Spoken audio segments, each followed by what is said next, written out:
Добрый вечер. Сегодня 15 апреля, пятница. Это 778-й день аннексии Крыма. Заман на АТР. В Крыму снова исчез крымский татарин. Алиев Арсен, 1960 года рождения, выехал из Бахчисарая в понедельник в 10 часов утра. Направлялся в город Саки на похороны. В полдень Арсен Алиев позвонил друзьям, попросил встретить его на автостанции. С тех пор телефон отключен и информации о нем нет. Родные обратились в полицию и написали заявление о пропаже человека. Крымско-татарский ресурсный центр проверил сайт подконтрольного России Следственного комитета Крыма, на котором в разделе «Пропавший без вести» информации о Арсене Алиеве нет.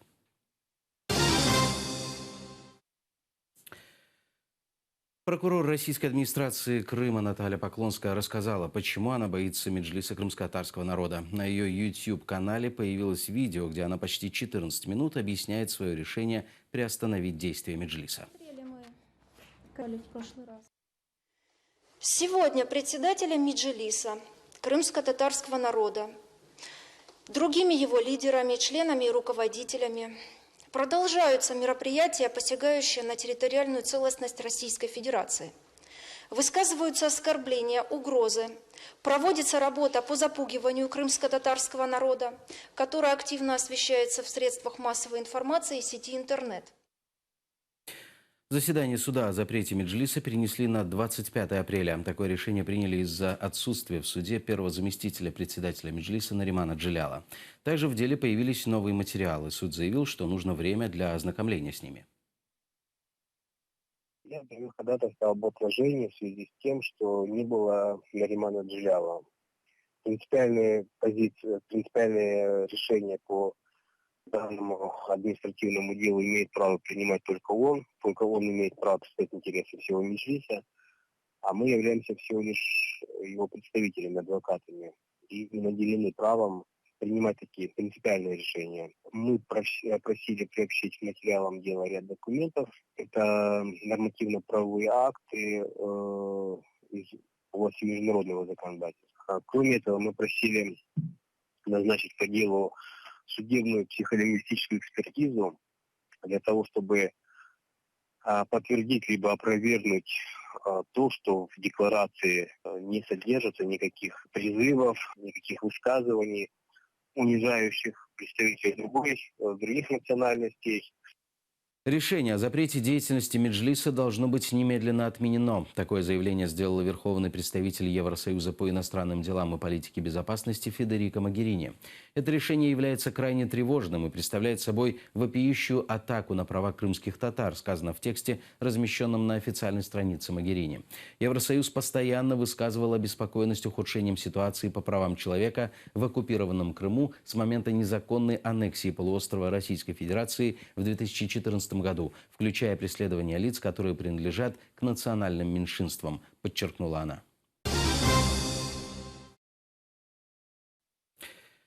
Глава секретариата Меджлиса Диливер Акиев заявил, что кто-то с его номера рассылает приглашение на заседание Меджлиса. Сам Акиев утверждает, что он не отправлял никаких СМС. Приглашения приходят разным людям на разные даты, время и место встречи. Акиев попросил не реагировать на сомнительные сообщения от него с разных соцсетей и, по возможности, позвонить и убедиться в достоверности информации. Последние дни получаю информацию о том, что с моего номера людям приходят СМС-сообщения с приглашением на заседание Меджлиса, причем на разные даты. Случайность отправки мною сообщений исключается, так как в моих отправленных на телефоне и в Вайбере и близко нет этих сообщений, в связи с чем я официально сообщаю, что никакие сообщения ни с телефона, ни с Вайбера, ни с аккаунта в соцсетях с приглашением посетить какие-либо мероприятия я не отправлял и отправлять не собираюсь. При получении сообщений с подобным содержанием от меня, а может быть еще от кого-нибудь, просьба во избежание возможных провокаций уточнить информацию, позвонив мне. В Севастополе для трансляции прямой речи с Владимиром Путиным установили 4 монитора. Экраны разместили на основных площадях города. Однако ажиотажа среди желающих послушать президента России не было. Во время прямого эфира Путин ответил на 74 вопроса из более 2 миллионов. Прямой речи с Севастополем не было, однако жители имеют вопросы к Путину. Первый вопрос. Как обстоит дело с погашением тех вкладов, которые аннулировались в 1992 году? Второй вопрос – это как бороться с коррупцией? В водоканалах этих очереди стоят, бабушки плачут, выдумывают какие-то непонятные цены и все прочее. К депутатам обращайся, вот, ну, ни ответа, ни привета. Вот к Колтабаевой обращался я, ну... Когда в Севастополе придут российские банки? Сбербанк в первую очередь. На Чонгаре при выезде из Крыма задержали объявленного в розыск мужчину. Гражданина Украины, который ехал с временно оккупированной территории Крыма, разыскивали по подозрению в совершении уголовного преступления, а именно присвоении, растрате имущества и завладении имуществом путем злоупотребления служебным положением. Задержанного передали правоохранительным органам. Ми затримали громадянина України, який підозрюється в розтраті коштів в службових підробках і відносно якого є доручення правоохоронних органів за статтею 191 – це привласнення майна шляхом зловживання службовим становищем. Наразі цей громадянин переданий ініціатору, проводяться подальші слідчі дії. Взрыв в Новоалексеевке неподалеку от админграницы с Крымом – это террористический акт, организованный путинскими наемниками. Об этом на брифинге по результатам оперативного штаба по ситуации в Геническом районе рассказала первый заместитель председателя Херсонской облгосадминистрации Валентина Сичевая. Вчера в Новоалексеевке взорвались «Жигули», в результате чего один погиб, несколько человек ранены. Це методи ведення війни нашого сусіда. Необ'явлена війна, гібридна війна, терористичні акти. Це все путінські методи. Пояснення людям, як добре в Росії, і що туди треба йти. Не випадково це сталося і в Новоолексіївці, на мою думку. Чому? В Новоолексіївці багато татар. В Криму зараз саме татари, більш-менш згуртовано надають опір. Я розумію, що це напружене життя. Але хто сказав, що свобода дається легко? Хто сказав, що незалежність дається легко? На Херсонщине распространяют лживую информацию на тему крымско-татарского фактора в области. Об этом во время круглого стола по вопросу информационной безопасности и противодействия информационной агрессии в Херсонской области заявил глава городского меджлиса Ибрагим Сулейманов. Фейковая информация появляется на сепаратистских каналах и сразу в различных интерпретациях подхватывается местными журналистами, а позже и местными жителями. В этом представители общественности видят большую угрозу для региона. То есть категория журналистов, которые синхронно, скажем так, поднимают тему, которая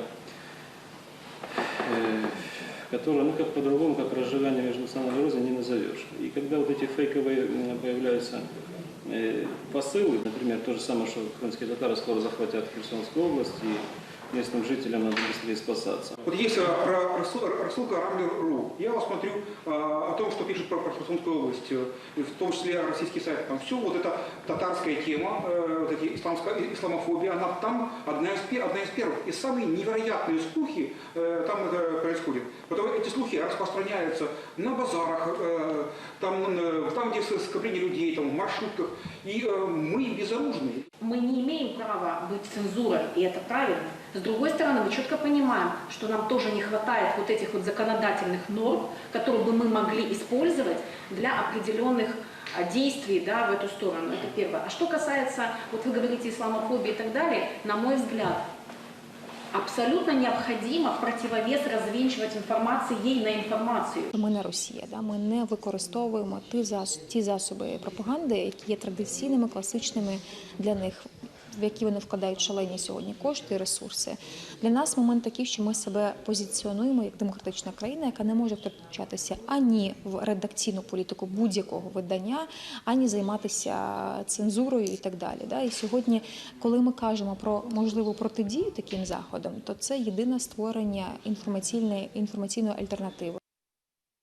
Активисты Автомайдана обвиняют запорожских налоговиков в бандитизме и попытке рейдерского захвата.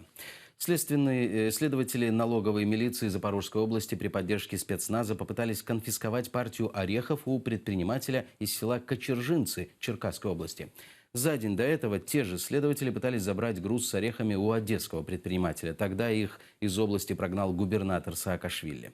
Как прошла ночная операция по спасению орехов, в нашем репортаже. Жители села Кочержинцы собираются у ворот компании «Экстранац Украина», которая экспортирует грецкие орехи. Вечером сюда нагрянули налоговики. Открывают ворота и заезжают люди. Начали кричать, мы сначала ничего не поняли, начали кричать до нас лицом на пол, наркотики, оружие есть. Работников, которые попытались пройти на территорию, атаковал спецназ.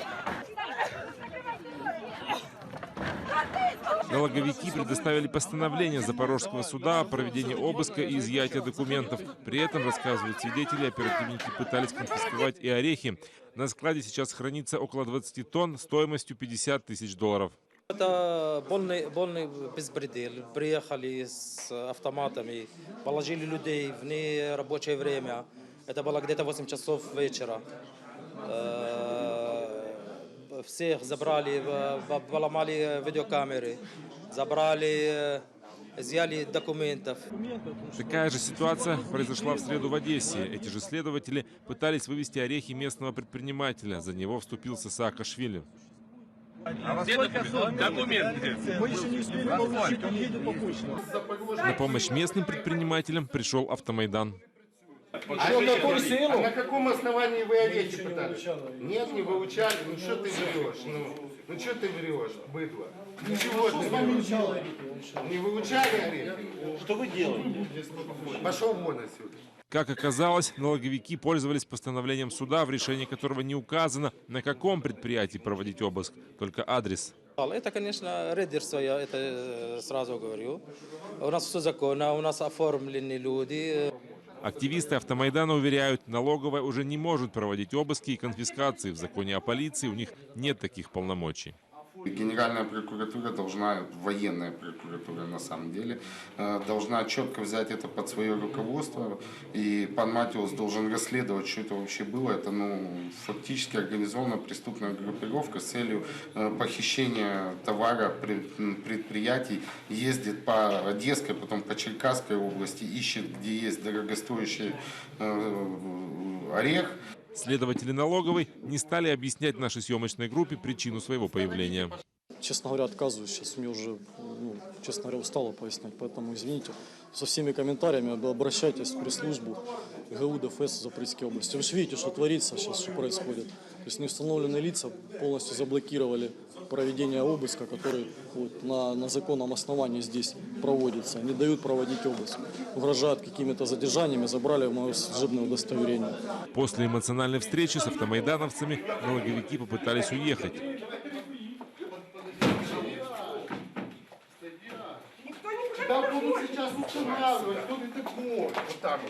Через несколько минут им удалось вызвать подкрепление. И, как оказалось, лишь для того, чтобы окончательно уйти. Посмотрите, как удирает. Правильно. Правильно, ну. Відривай. Ти не стій під машину, ні.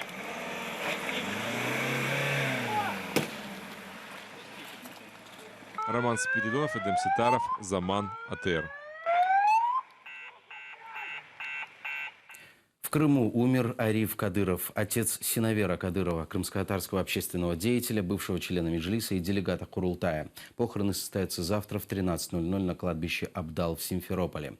Редакция телеканала АТР передает соболезнования семье и близким. Синавер Кадыров не сможет присутствовать на похоронах, поскольку решением подконтрольного России армянского городского суда ему бессрочно запретили въезд в Крым. Кадырову сообщили о таком решении суда 23 января прошлого года, когда он направлялся в Киев.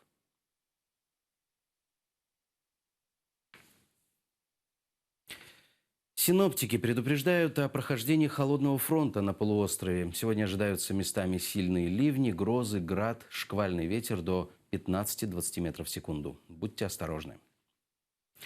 Это все новости на сегодня. Следующий выпуск «Заман» в 21:30 на крымско-татарском языке проведет Эльмас Асанова. Хороших выходных. Будьте с нами.